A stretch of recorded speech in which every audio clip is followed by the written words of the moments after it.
في ناس كثير واقفين إلى جانب الثورة السورية وفارحين بسقوط سوريا بأيدي الثوار. قالوا هؤلاء الثوار مظلومين، بشار الأسد قتل أسرهم، هؤلاء أغلبهم نازحين، بشار الأسد جوعهم. وفي ناس زاعلين لأن سوريا سقطت بأيدي هؤلاء الثوار، بيقولوا لا تصدقوا، هذه ليست ثورة، هذه مؤامرة أمريكية إسرائيلية تركية من أجل يدخلوا هؤلاء الثوار ويقطعوا خط الإمداد على المجاهدين الذي بيواجهوا إسرائيل، فهذه الثورة مخطط إسرائيلي. هذا كلام ناس كثير. إحنا كيف نعرف هل هؤلاء الثوار السوريين صادقين؟ هل هم ثوار أحرار؟ هل ثورتهم حقيقية؟ أو هذه الثورة السورية مؤامرة أمريكية إسرائيلية بريطانية تركية؟ كيف نعرف؟ إذا هؤلاء الثوار وقفوا إلى جانب فلسطين، وقفوا إلى جانب المظلومين في غزة، وقفوا إلى جانب المجاهدين الذي بيواجهوا إسرائيل، فألف مبروك للثورة السورية وإحنا إلى جانبكم.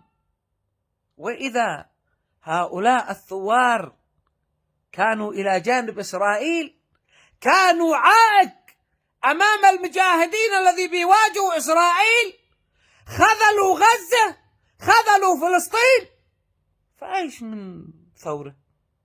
كيف ثورة مظلومين واقفين إلى جانب الظالمين إسرائيل؟ هذا متناقض الكلام، وهذا الأفعال حقكم متناقضة. كيف أنتم مظلومين وتخذلوا المظلومين في غزة وتوقفوا إلى جانب الظالمين؟ ما ينفعش.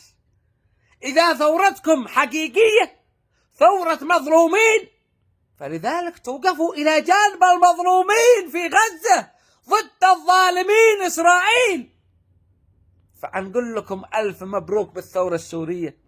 الذي يشتي يعرف هل هذه الثورة السورية حقيقية، ثورة أحرار، جياع مظلومين، أو مؤامرة؟ انتظر وشوف.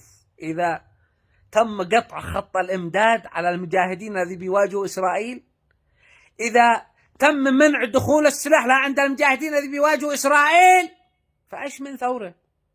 وإذا السلاح بيدخل لا عند المجاهدين، إذا خط الإمداد مفتوح لا عند المجاهدين الذي بيواجهوا إسرائيل، إذا هذه الثورة إلى جانب المجاهدين الذي بيواجهوا الصهاينة ضد إسرائيل، فهذه ثورة أحرار، ثورة مظلومين، ثورة جياع. وألف مبروك على هذا النصر العظيم.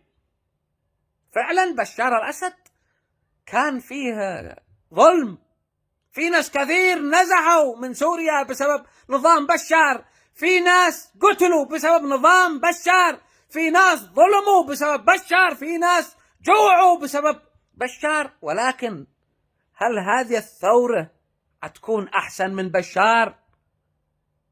هل هتدعم المقاومة الذي بيواجه إسرائيل؟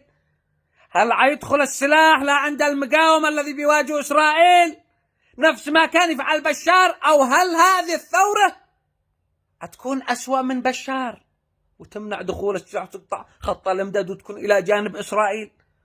فإحنا منتظرين هل نبارك لهذه الثورة أو نسكت ونقول حسبنا الله ونعم الوكيل. وفي الأخير أوجه رسالة ونصيحة إلى الثوار السوريين: انتبهوا، ترجع تحبسوا الشيعة أو تظلموا الشيعة أو تقتلوا الشيعة. انتبهوا، ترجع تظلموا نفس ما كان بشار يظلمكم، ترجع أنتوا تظلموا الشيعة. انتبهوا، لتجدن أشد الناس عداوة للذين آمنوا اليهود والذين أشركوا. أول شيء اليهود، رقم واحد اليهود، ورقم اثنين الذين أشركوا. لو نفترض بأن الشيعة مشركين، رقم اثنين. أول شيء رقم واحد اليهود، وبعدها المشركين رقم اثنين. فالهدف الأول إسرائيل. انتبهوا تكونوا عون لإسرائيل، انتبهوا تخذلوا غزة، انتبهوا تخذلوا فلسطين، انتبهوا تخذلوا من بيواجهوا إسرائيل. انتبهوا، نتمنى من الثورة السورية تكون سند وعون ومدد لأبناء غزة المظلومين المستضعفين.